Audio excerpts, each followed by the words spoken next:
ഇന്ത്യയുടെ man power, അതായത് ചെറുപ്പക്കാർ, അവരെ കൊണ്ടായിരിക്കും വരാനുള്ള വർഷങ്ങളിൽ India global economic super power ആകാനുള്ള സാധ്യത.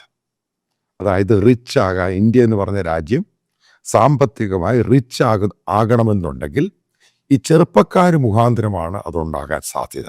കാരണം ഓരോ വർഷം ഗ്രോത്ത് റേറ്റ് ഇങ്ങനെ വന്ന് അന്ന് ഏകദേശം 2040-45 നമ്മൾ മൂന്നാമത്തെ ഏറ്റവും വലിയ എക്കണോമിക് പവർ ആകുമെന്നാണ് മെക്കൻസ്കി എന്ന് പറയുന്ന ഇൻ്റർനാഷണൽ കൺസൾട്ടൻസി റിപ്പോർട്ട് ചെയ്തിരിക്കുക. അന്ന് ഇതൊക്കെ റിപ്പോർട്ടുകളെല്ലാം അവൈലബിൾ ആണ്, നെറ്റിൽ നിങ്ങൾക്ക് വായിച്ചു നോക്കാം.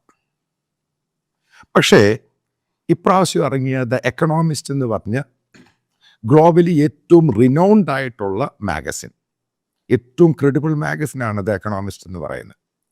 അവർ ഇന്ത്യയിലെ ഈ ചലഞ്ച്, ഇന്ത്യ എക്കണോമിക് ഗ്രോത്ത് കൈവരിക്കുന്ന സമയത്ത് ഏറ്റവും പ്രധാനപ്പെട്ട ചലഞ്ച് നേരിടാൻ പോവുകയാണ്.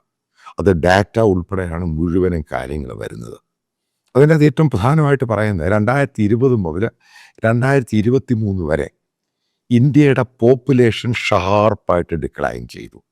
പുതിയ കുട്ടികൾ വലിയ രീതിയിൽ ഉണ്ടാകുന്നില്ല, അതായത് പുതിയ ജനറേഷൻ ഉണ്ടാകുന്നില്ല. ഇത് സിറ്റികളിൽ മാത്രമല്ല, ഗ്രാമങ്ങളിലും ഉണ്ടായി.